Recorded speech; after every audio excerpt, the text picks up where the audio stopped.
You Yeah, just what asked would me be the how I make the inference. therefore why, something like that? Yeah, I'd make a transcendental argument because I don't think that, say, for example, if I were to give simply a teleological argument or a moral argument, un- uh, without considering broader worldview categories, then those arguments in and of themselves would only demonstrate kind of a generic concept of a God if they're successful. And that I'm not Well, arguing for. You yeah, just what asked would me be how I make the inference. So I'm not arguing for the existence of God when I'm answering your question, because I already said that I have innate knowledge of God. I already have a knowledge of God. These data what would be the points are, support for premise one of your transcendental argument? I'm sorry? What would be the support for premise one of your transcendental argument? Sure. Interesting way he put that. Support for the premise is his way of like not wanting to outright challenge the soundness of it, because that's what he's going to have to do. Yeah. I could argue along the line.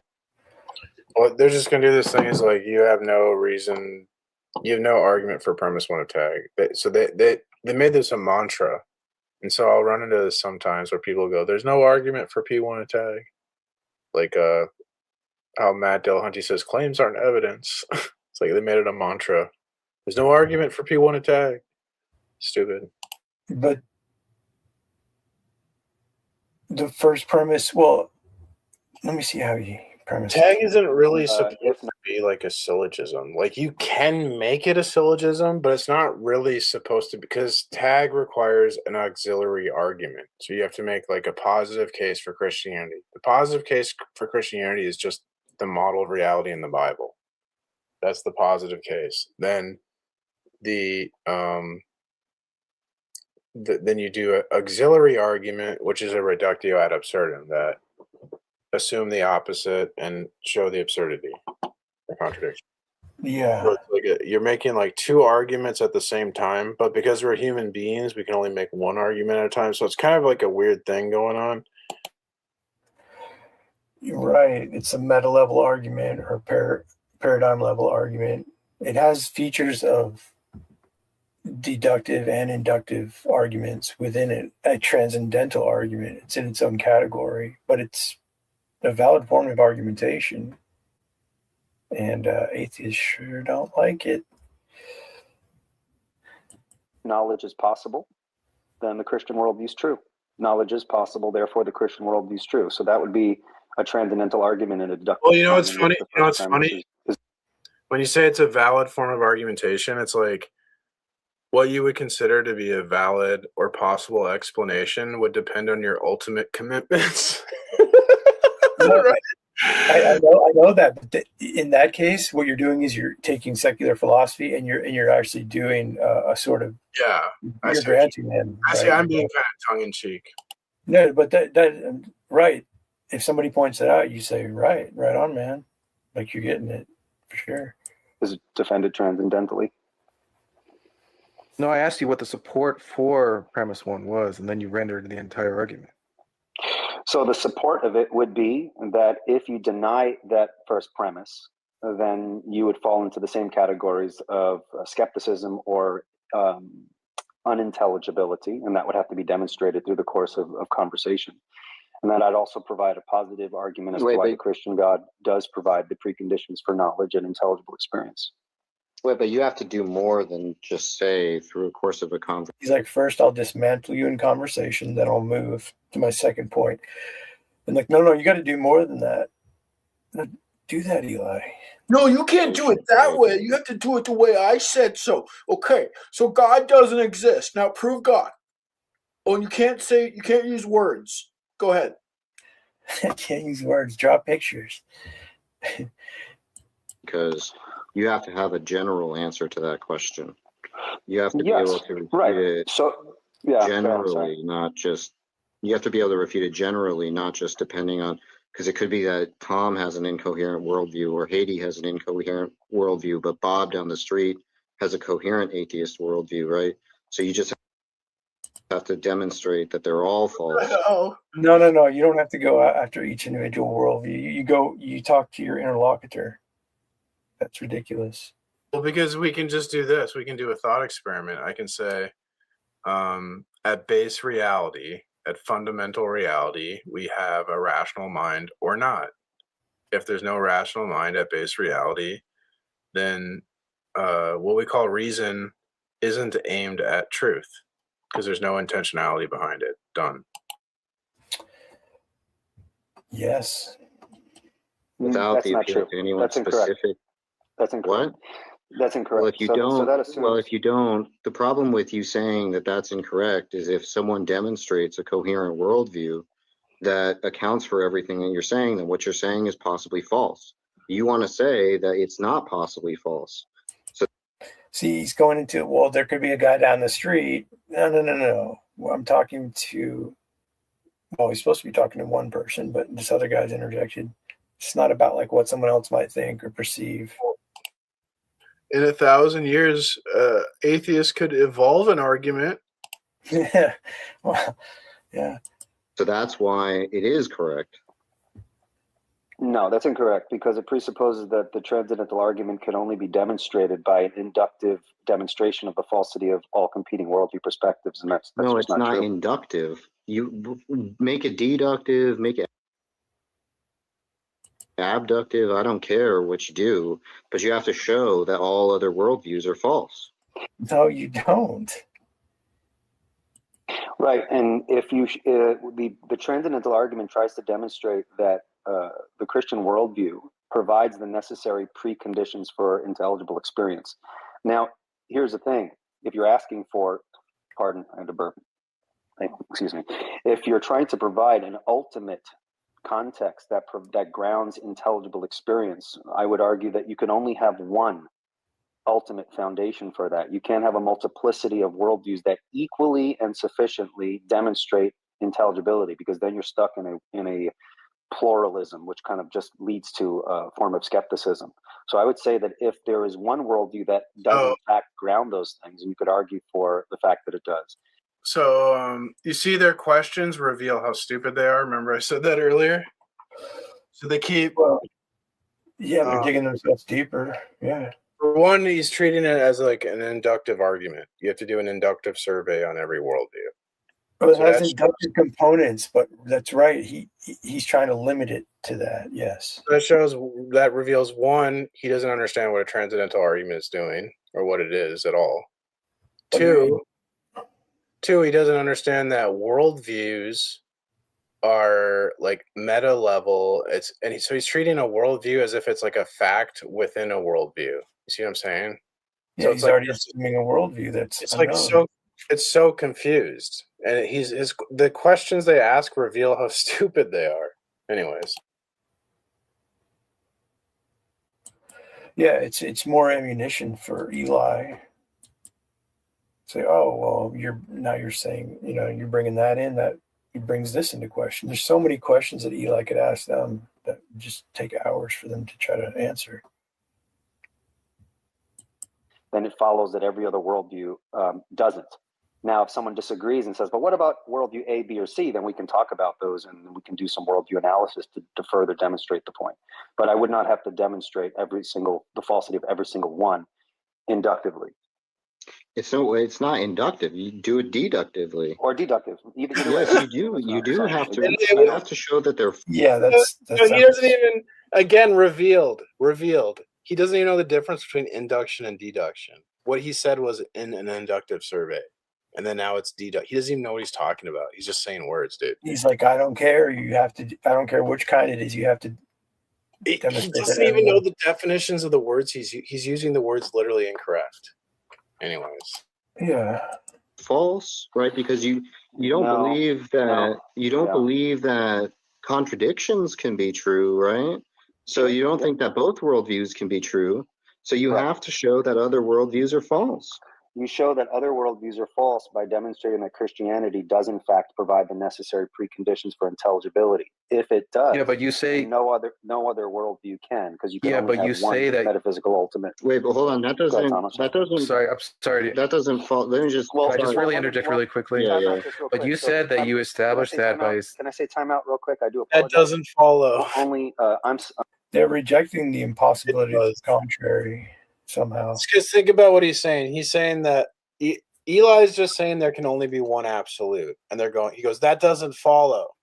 Did you hear that? Him say that? He goes, that doesn't follow. So what is it? There's two apps. So what if one absolute says it's going to be sunny, sunshine, and roses? The other absolute says it's going to be a hurricane. What happens in reality? Oops. Yeah. I'm kind of new to Clubhouse, and I know that things can get a little like unwieldy. So like, if someone wants to make a point, if it can just be like one at a time, and then I'll try my best to address. Okay. I'll tell you what. I've been talking for a long time. I'll just make one more point. Sure. And then I'll let Josh.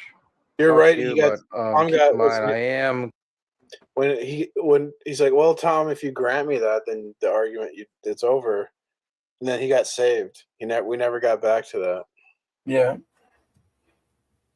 Going to you have to be nice in order to play with Eli. I'm sorry, but that's the way it is. I'm just saying. Well, I appreciate so that. If that means that you can't be nice people who talk to Eli and you get set down, you were warned. Fair warning. It's because they're going to school when they talk to Eli is what's happening. Well, and be nice, we mean equivocate, straw man, like just completely bad faith. Be nice. And if you can't handle the increased difficulty level, then I'm sorry. You're just not meant to be playing the game.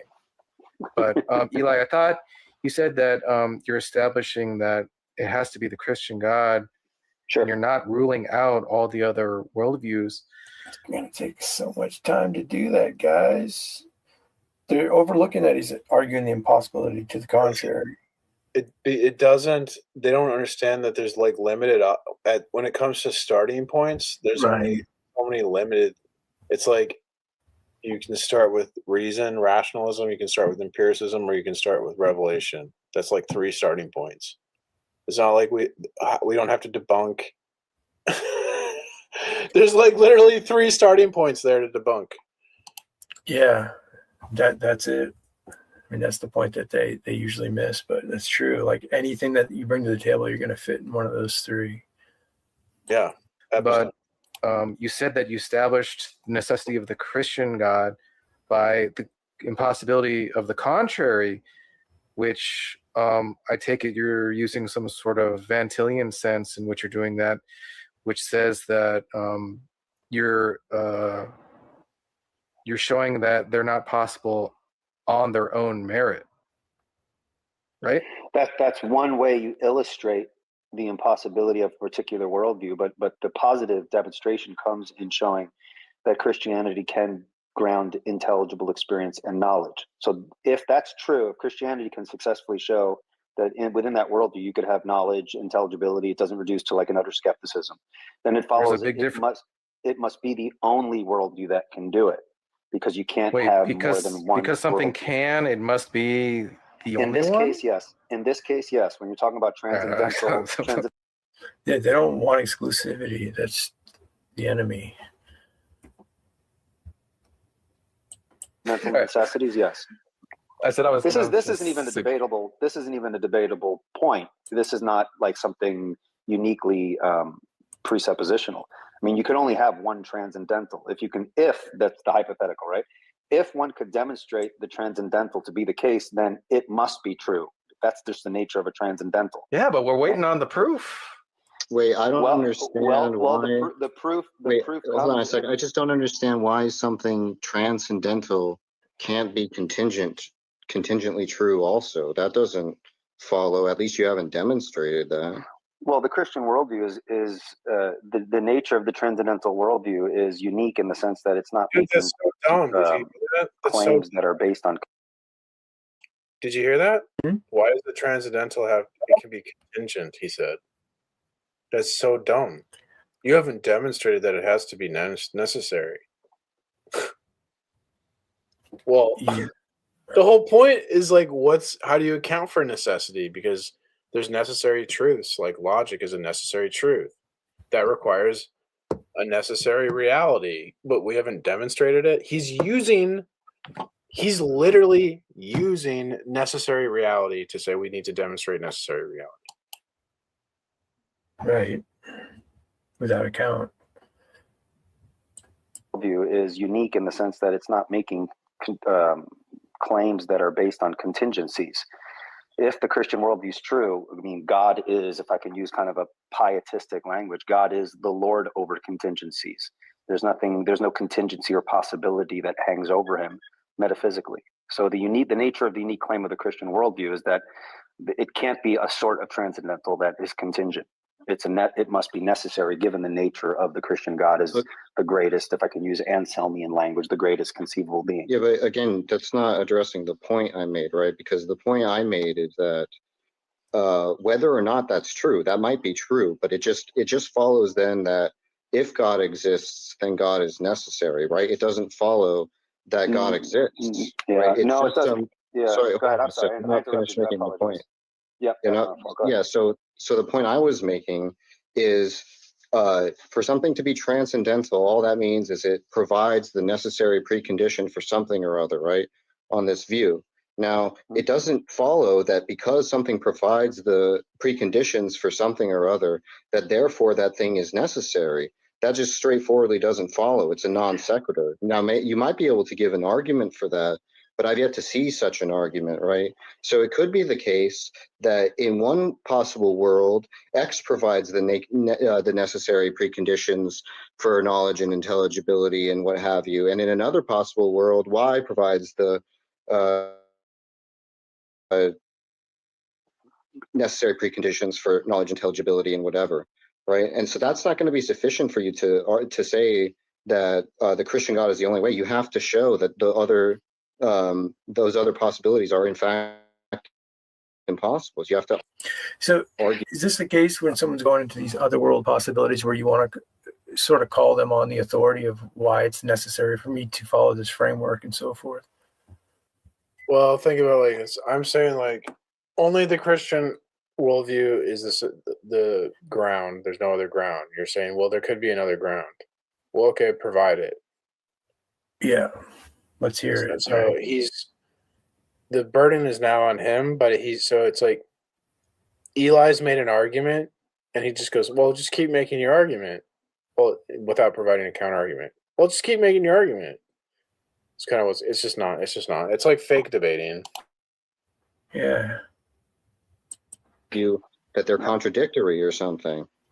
Well, you're presupposing that there are possibilities that stand over God. The nature of the Christian claim is that God is the necessary precondition for any hypothetical or contingency in any possible world. Yeah, but I'm asking for the argument. If you were to say, I'm sorry? Yeah, but I'm asking for the argument for that claim.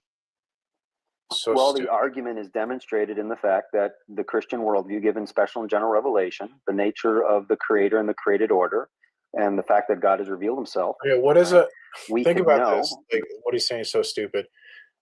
What is a possible world, right? It's something where it's a world where logic is true. In every possible world, logic is true. So that's why we would say it's necessary, because it's true in all possibilities. What is God? God is the source of logic. So God is true in all possible worlds, you see? It's right there with logic. So it's like, it's so confused. See, so they think God's like a guy in the sky that's really powerful or something. They treat God like just like a super powerful person. Yeah, well, it's interesting how they think of logic too. Like, logic itself and their worldview is just a consistency tool. Like, they seem to think it has like revelatory power of like explaining creation and things like that sometimes, the way they talk about logic. But it's interesting how they hold it. But it comes down to a presupposition where they say it just is, and there's nothing behind it. Oh, but that's what Van Til says. They absolutize statements of abstraction. So they treat logic like logic itself is the absolute. Yes. Right. It's such a simpler but ever-present sort of law of thought, if you want to put it that way. It can't be the absolute, obviously. But, well, it doesn't have the properties or the explanatory power to. No, it's not even close. It's like totally absurd. Right, but it's held like that in the atheist position. somehow. Like it has some of those qualities. Not everybody explains it that way, but it's weird how people think of it.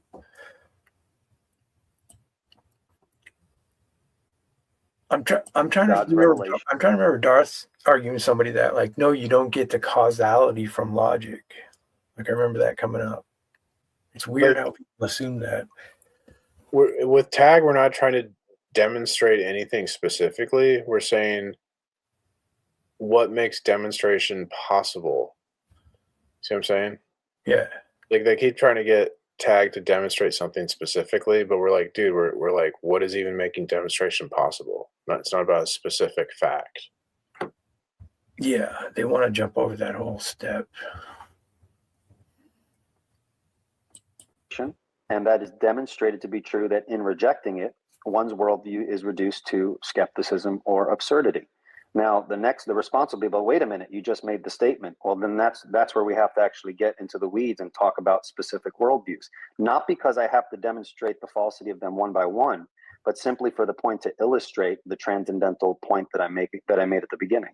That's why we get into some of the specifics. We try my best to talk to people from different worldviews to illustrate that transcendental point. That's part of the demonstration. Now, the ultimate demonstration is actually showing, well, if Christianity is true, knowledge is possible, intelligible experience is possible, and if that survives the critiques, the internal worldview critiques and things like that, then that's sufficient. Since you only need one transcendental category, you can't have more than one. So in this unique situation, if Christianity is a transcendental category that provides those, then it follows it has to be the only one, because you can only have one. And that's the nature of transcendental argumentation. That's not that'd be true for other forms of transcendental argumentation. Tom, can we bring Danny up? I'm kind of distracted right now, so can we bring Danny up? Let him finish this guide. Probably Danny has more time than I do right now. I don't know if you're familiar. I don't know who's talking. If it was Billy or it wasn't Tom. Then there's this trash Christian. See their whole attitude, man. Yeah. At Reformed Theological Seminary. I've read his paper. Yeah, we're familiar with him. Did you read the one? Oh, geez, what's the name of it? You're talking about the Lord of Non-Contradiction. Yes. I don't know if it was the Lord of Non-Contradiction. I think it was Logic, Therefore God. And I'm not talking about the entirety of the paper. There's a section of the paper where he actually has a... The paper, and I know what he's talking about. It's if knowledge, then God. And there's like 4 syllogisms for tag. That's what he's talking about. Oh, okay. By James Anderson. It's a fairly long deductive argument, but I like it. And I wouldn't have time to unpack it now, but it's definitely an interesting deductive argument for the Trinitarian God along with these transcendental lines that I'm talking about. He's confusing the papers, I think. But he's talking about the Lord. Never mind. This doesn't matter. With that paper, I think it's called Logic, Therefore God. You might kind of get a better grip as to at least we see the problem is that establishing a Trinitarian God by some kind of a priori argument wouldn't establish that Christianity is true.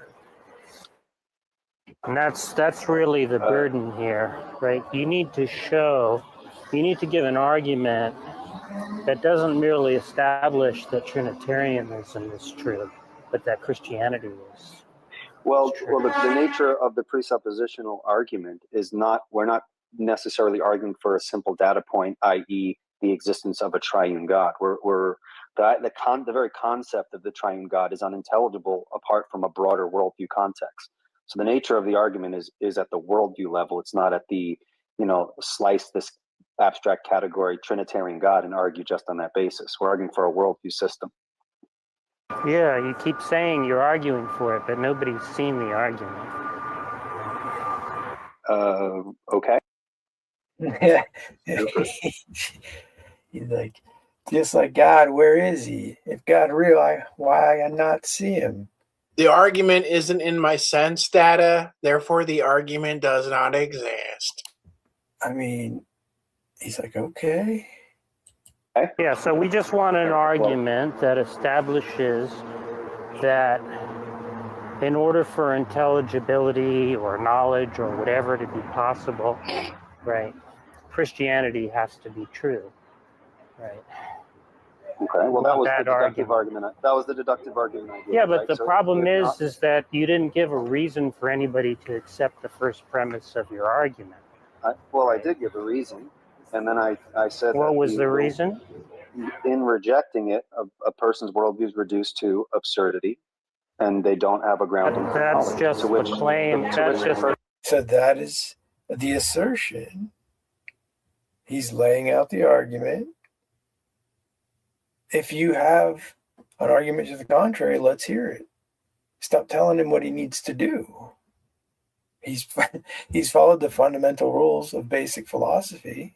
Okay, here's what he's doing. That's just the claim, right? That's what he says? Well, it's the first premise, yeah. If you don't like my claim that Jesus is the absolute, then what alternative claim is absolute? Yeah. You like that? That's basically it, right? Present the alternative, or I'm going to assume that you agree. It's really Jesus' self-claim, because Jesus claimed, I am. So when he says I am, that's the absolute identity state. He's saying I'm the principle of identity. I'm self-consistent, self-contained. Anyways, go ahead. Yeah. Nice point. Claim that we're that's just the claim that we're skeptical of, that we want you to establish. So what's the... Why is the skeptic skeptical of that particular claim? The true skeptic doubts everything all the time. Why are they focusing in on this argument that establishes that? The part of the way it's established is the other. Why are they suddenly not skeptical of the framework that they think is needed to give to Eli to make an argument? Why are they not skeptical of that? Like they rely on things, inconsistencies in unity, but deny that, trying to be a skeptic, right? When they ask for an argument there, he's actually abandoning skepticism and dogmatically inserting his conceptual scheme of like what an argument should be like and all these things. Yeah, it's a great way to put it. I just want the argument. No, well, that's part of the argument. So for example, you have to understand what the nature of transcendentalism. No, actually, I just want the argument. Just give me the argument in premise, conclusion form. No, because I'm now giving you an answer to my first premise that you're disagreeing with. The answer is, nice. I didn't ask a question. Okay. All right. He didn't? Oh, he's like, I didn't ask a question. I had made some demands and you're not meeting them. Is that what he's saying? Asked for an argument. Is there an argument that establishes that? All right. The answer is. Okay, I didn't ask a question. All right. I just asked for an argument. Is there an argument that establishes that claim is true? I'm not going to have this sort of conversation. All right. I'm telling you, when I'm defending the first premise as a transcendental premise. Okay. If you disagree with the premise, which is what you're supposed to do, if you disagree with the deductive argument, right? When you disagree with the first premise, which is the transcendental premise, you are saying then that Christianity is not the necessary preconditions for knowledge. Okay. Now, how that's demonstrated is you now need to show me, it's part of my argument, give me your worldview, and I will demonstrate that given the truth of your worldview, it undermines its own categories. That's the nature. Yeah, nice. So that's like, he's using that pivot now. Like this guy's made him defensive enough to where he's like, oh, well, you know what? I'm not going to do what you're requesting. Go ahead and argue the first premise or give me your first premise. I'll predict what he's going to do. Yeah. Well, my worldview could fail to be true, right? And it still doesn't follow, right, that Christian worldview, right, is the necessary worldview. You've seen this. No, I don't remember what he says. I'm guessing. I don't remember. No, I know, but it's like a common thing. Like they want to take a neutrality stance, which is not. Do that. What's that? I bet he's going to do that. Yeah. No, but aren't you pointing out like also like the neutrality that these guys try to take? Yeah, he is treating logic like it's neutral. Yeah.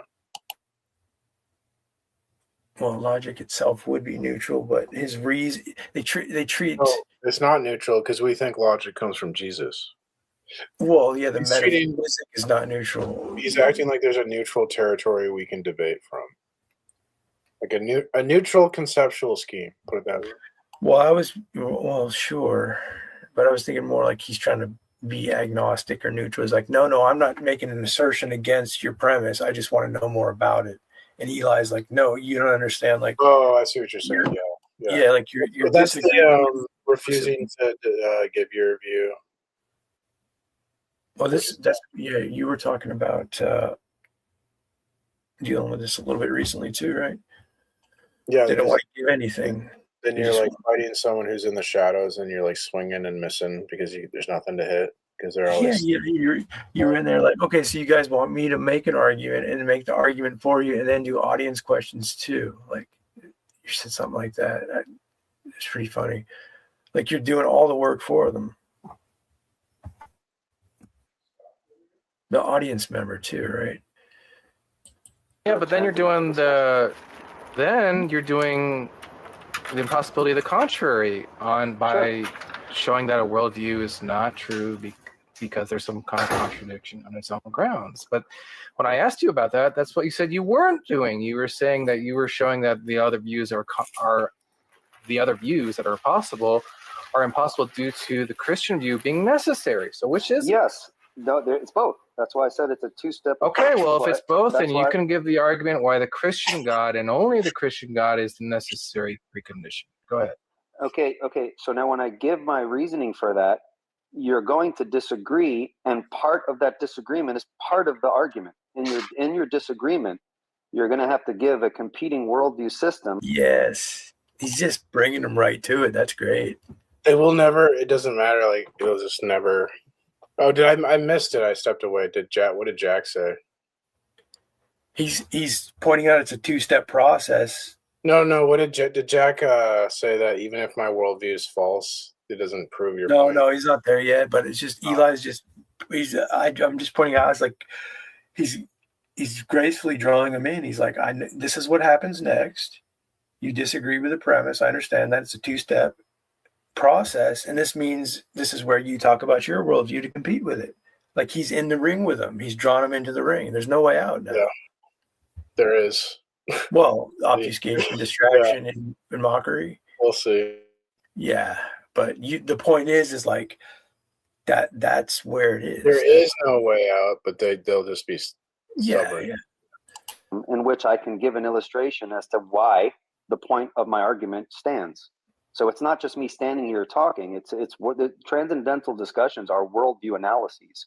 We have to analyze worldviews. It's not just what I'm arguing here. Go ahead and give it. Yeah, well, I already did. I gave my premises. What? I disagreed with the first premise. So now I'm saying, fine, give me a worldview that grounds intelligible experience and knowledge. But is there anything in our background beliefs that would? That's literally how the first premise is defended.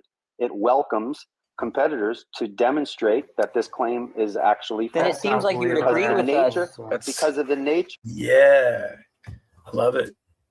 That's why I told you it's a challenge. It's a gauntlet, remember? Yeah. It's a gauntlet. We're challenging you. Can your worldview account for the transcendental categories? You're using them already. Don't deny that you're using them, right? Come on.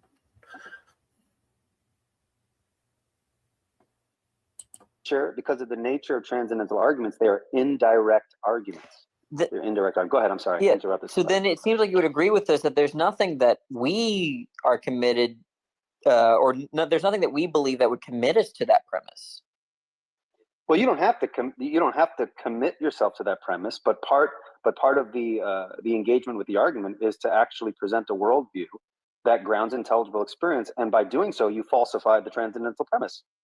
Yeah, so there's two sides of this. They either that I reject the premise and then offer an alternative, or there's something that you would say that I believe that would rationally commit me to the premise. And it seems like you agree with us that there's nothing that. Can you repeat that again? I'm trying to follow. I don't know if I follow your line of reasoning there. Can you repeat that again, or maybe expand on what you just said?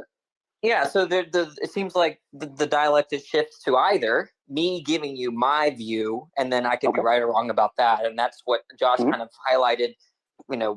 Just because I might give you an incoherent position doesn't mean that all things that are non-Christian worldviews are. That's correct. There's that direction, but then there's the other direction that there's a question about whether you and I agree that positive I believe that would commit. It's like if all we did was a reductio, what he's saying is true. That doesn't prove Christianity.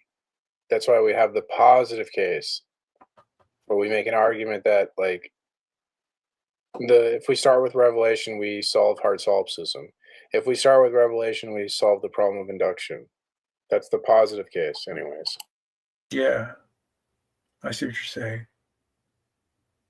Hit me to that premise in question. Seems like you agree with us then that there's nothing that you can offer to support the premise or that such that we would be committed to the truth of that premise.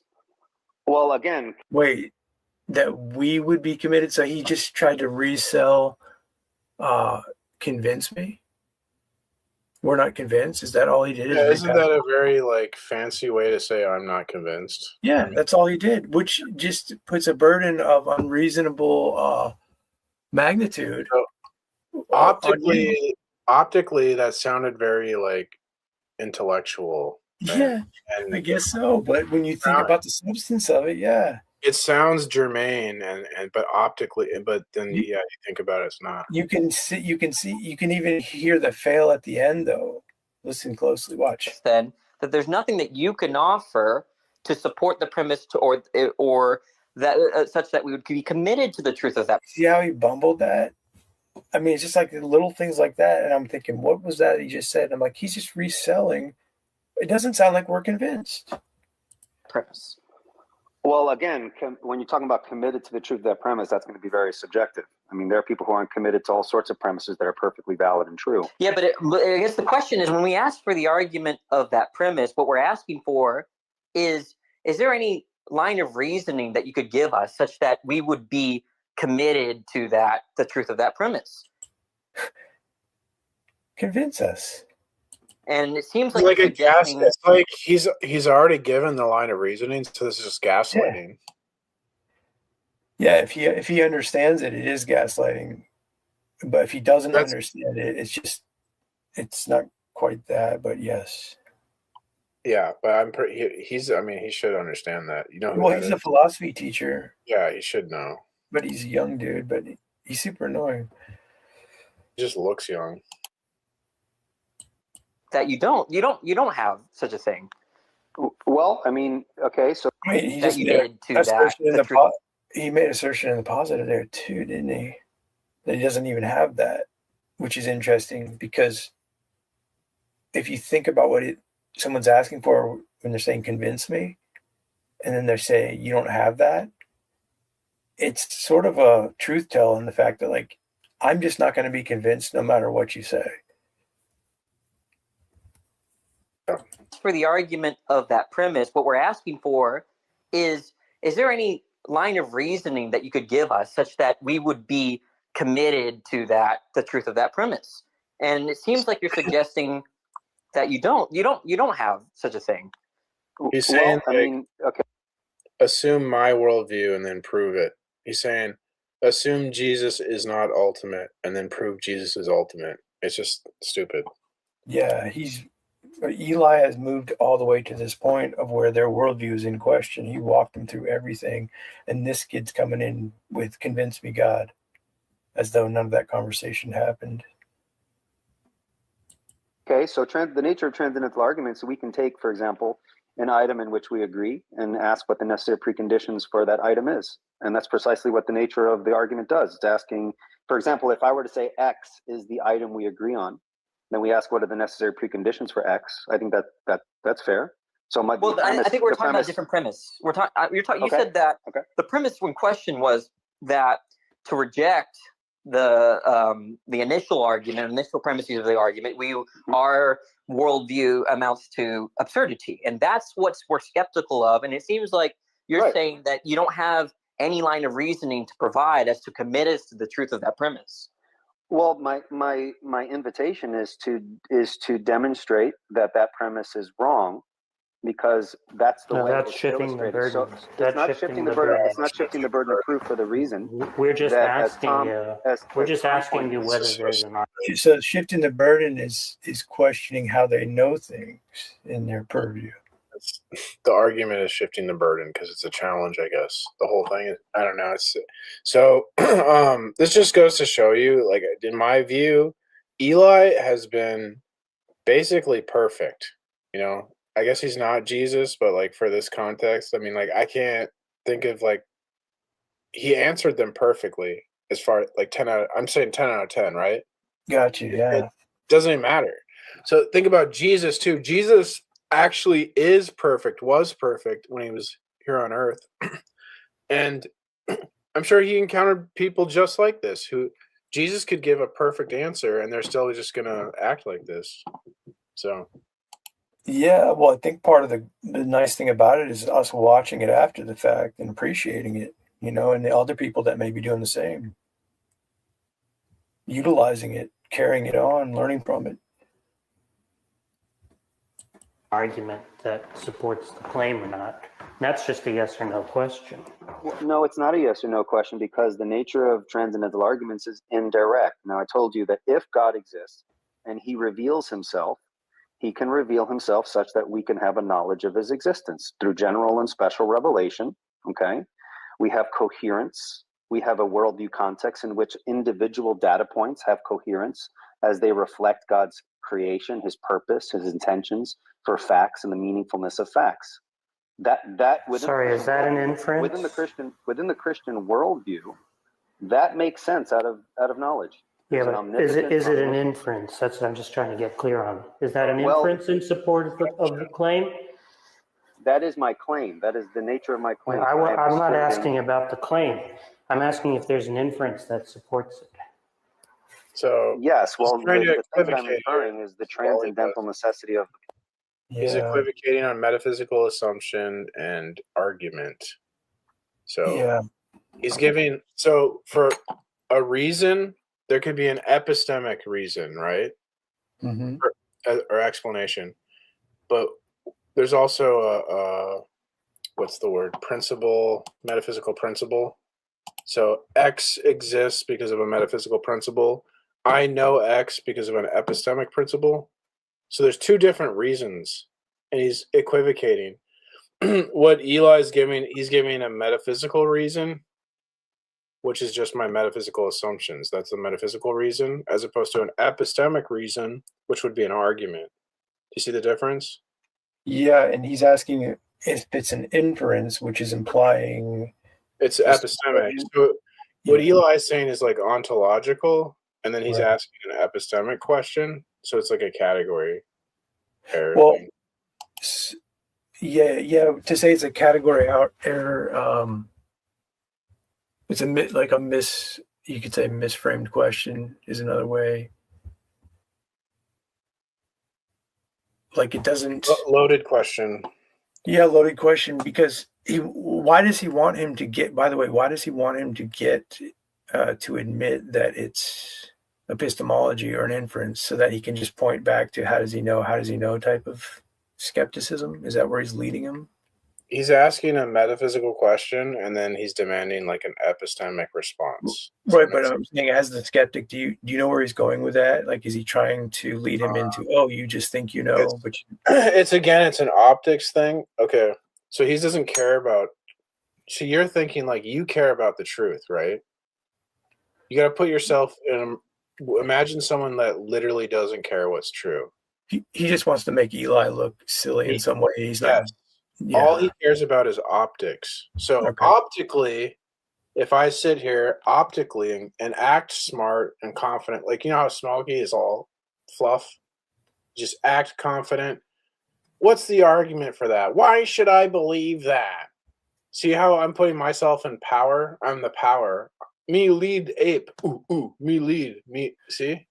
You explain. Right. He's so. Me head ape. So he's going for the optic he's going for there is just to get Eli to go, okay, I am inferring it, and he has nowhere else. You think they'll lead him after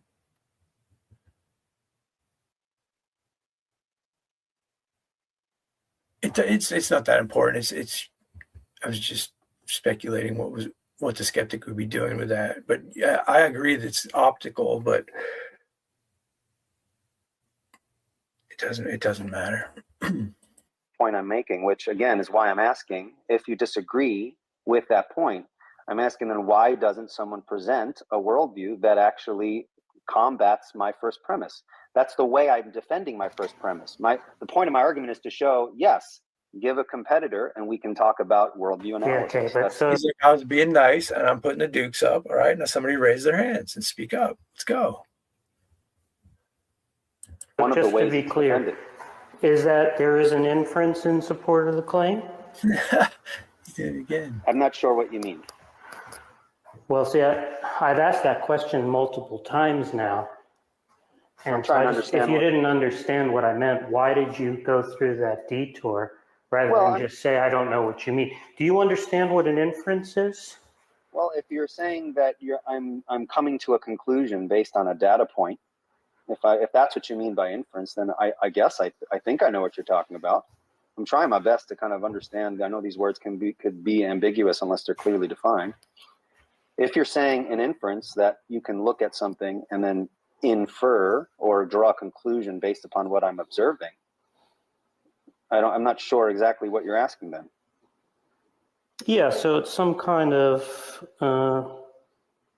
rule-governed process from a set of premises to a conclusion. Some sort of rule governing process. Interesting. It's interesting language from an unbeliever. Right. Okay.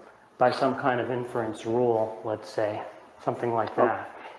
Okay, so if I say that the Christian worldview provides the necessary preconditions for knowledge, and then I say there's a God, he's revealed himself, the worldview that I'm espousing gives context and meaningfulness to knowledge because data points, okay, like facts, only have meaning as they relate to other facts. So there needs to be a system, a philosophy of fact that undergirds the intelligibility of interpreting data points.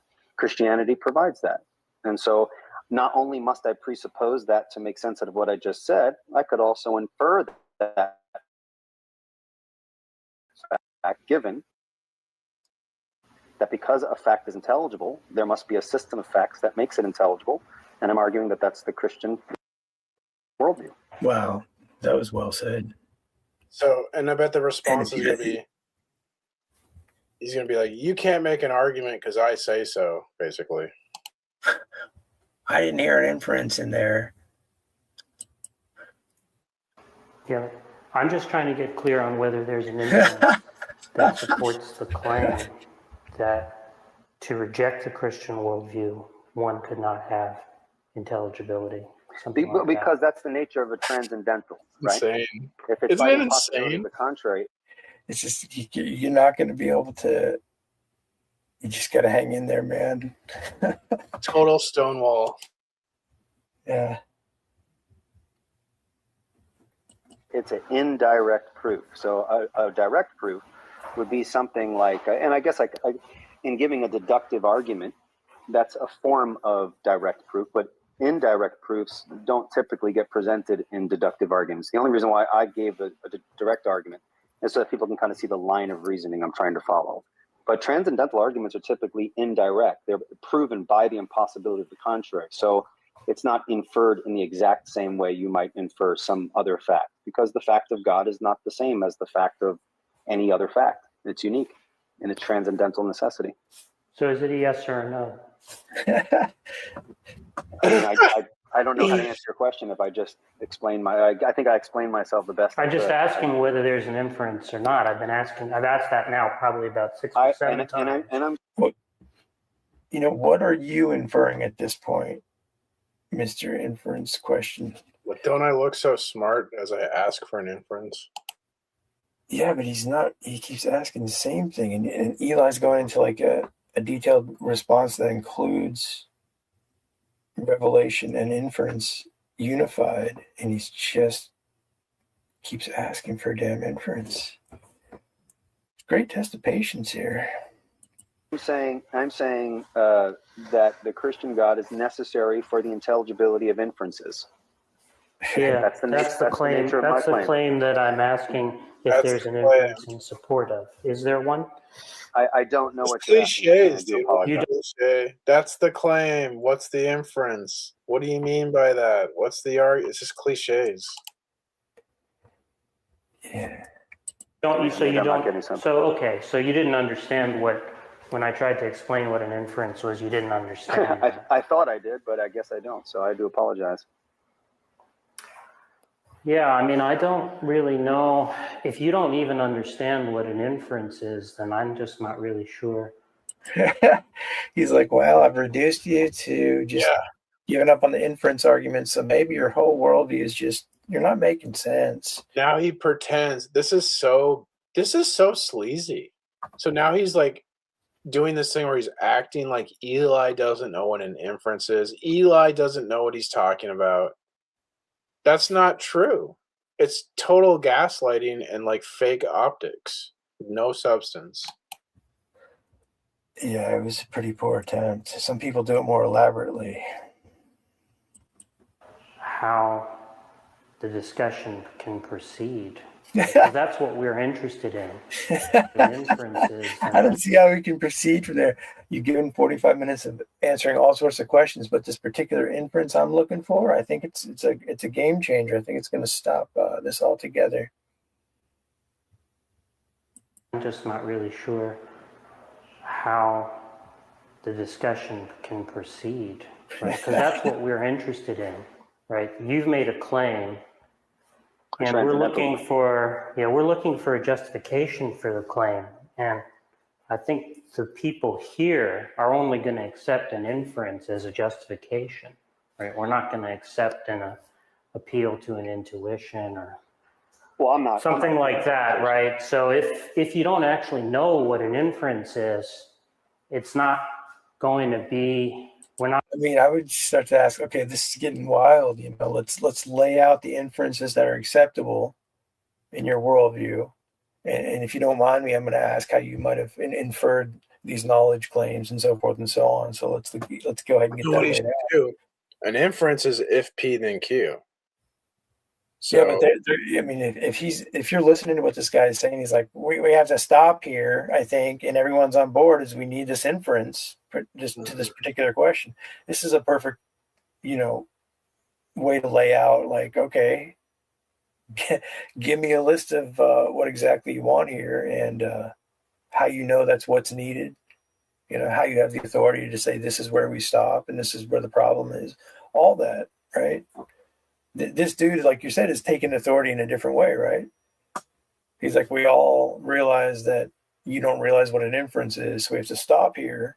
It's just framing. He's framing it and like putting Eli in a bad light, not representing what's actually happening. He's just the judge and jury, right? He's framing it so, like, look at me. I know what inferences are. I'm the judge of what's true. I'm the holder of logic. Yeah. Not going to see how your claim is justified, right, if you don't know how to provide an inference for it. Okay, well, when you say inference, I'm reading the definition here, and maybe you can help me.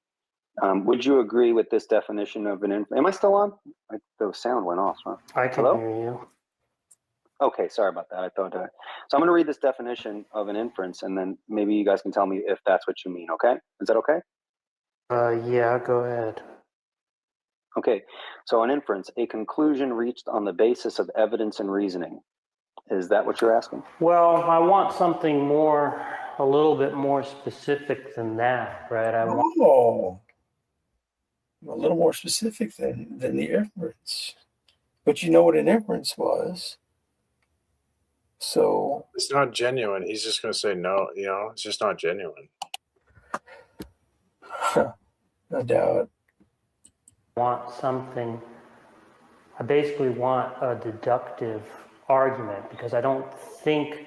Oh, so you don't want an inference. You want a deductive argument. Instead, you change the menu because he looked up the word that you said he doesn't know. So a transcendental argument is not deductive, though. So he's trying to force the argument to something it's not. Well, it can be put in a deductive syllogism, right? But it's not classical deductive argument, right? It's a transcendental argument. Yeah, there's 4 distinctions. So, like Eli mentioned one, it's nonlinear. Deductive arguments are linear. Yeah. Arguments nonlinear. Another distinction is it concludes with a transcendental. A deductive argument cannot prove a transcendental. Another one is what I talked about, how it's simultaneously making an auxiliary argument with a reductio. And then there's and also there's an inherent circularity to transcendental arguments, where because the conclusion is a transcendental, the conclusion would be like a necessary precondition for the argument. Right. But that's not question begging circularity, that's inherent circularity. And so nonlinear, it demonstrates a transcendental. So those are the 4 distinctions. But anyways, yeah, no, that's good. And that'll probably come up again. I appreciate that. You're making a claim that could be supported inductively or abductively, right? Because you're claiming that all other worldviews necessarily would be self-contradictory or something like that, right? Well, so, I'm saying you only have one transcendental. So if one is true, if one perspective is true, then all the other ones must be false. So what I'm interested in is in a deductive argument, right? And so basically what I want are a set of... So you're given a transcendental argument with articulation for 45 minutes now, but what I want is I want you to give me a deductive argument the way I want you to give it. Give me what I want, what I really, really want. Premises that entail a conclusion by some set of inference rules, right? But if you don't actually know what those things are, right? How did he go from wanting an inference to that question to wanting all this? Like, when did the menu grow? You don't understand what a deductive argument is, what an inference rule I gave a deductive argument, right? No, that's not the argument in question. Okay. Right? Well, but I was asking, you make it deductive the way I like it to be deductive. Yeah, I mean, what is going on here? I'm just saying, dude. Asking whether there was a deductive argument that establishes the... Like, what's your name again, dude? You know, like, who is this? Claim. You know, he's famous. They all think he's the smartest atheist debater. Do you know that? And no, I didn't know their take on him, but I mean, he is Jack Angstreich. Yeah, he's kind of like... Oh, that guy? Oh, yeah. Nice. Yeah, I thought his confidence was strange, but he just got schooled on the definition. Do you see his picture? It's like a high school picture from like the 70s or something. Like, yeah, maybe some black framed glasses, maybe. No. It's his pictures on the Oh yeah. Video. Jack with it's like a high school yearbook. I got you, but no, I didn't know that was him. Okay, guess who that is? Guess who that picture is? Oh, it's Darth? Yeah, they think that's Darth's high school picture. So he's trying to dox Darth there. Oh, okay. Yeah, I mean, a dox attempt is still a felony. That just shows you, I mean, this guy's mental. No, but that's the guy talking, right? Yeah, I could tell there's something going on there. Like, he just totally went from wanting that inference. Yeah. When you read the definition, though, his whole tune changed, dude. Yeah, you could hear the wind leave the sails. I guess you can read it. Oh my gosh, I'm talking to someone who can read from a dictionary. I don't know what to do now. Okay, I'll just do a bunch of blah blah deductive this premise to Yeah, this dude's interesting to me, right? But maybe we'll see. Okay. If one were to reject the Christian God, right? Okay. One could not have intelligibility or what. So can I repeat something back to you, and you let me know if that's what you mean, and then I can, because again, if you're asking for a deductive argument So, for example, I gave a deductive argument. Are you asking for a deductive defense of the first premise? That's right. Ah, okay. Oh my goodness. Okay. Well, that would have made sense if someone said it that simply. So I do apologize if that was confusing. I suppose I don't know how to put it in deductive form at this very moment, but I know it has been put, and I have put it in deductive form somewhere.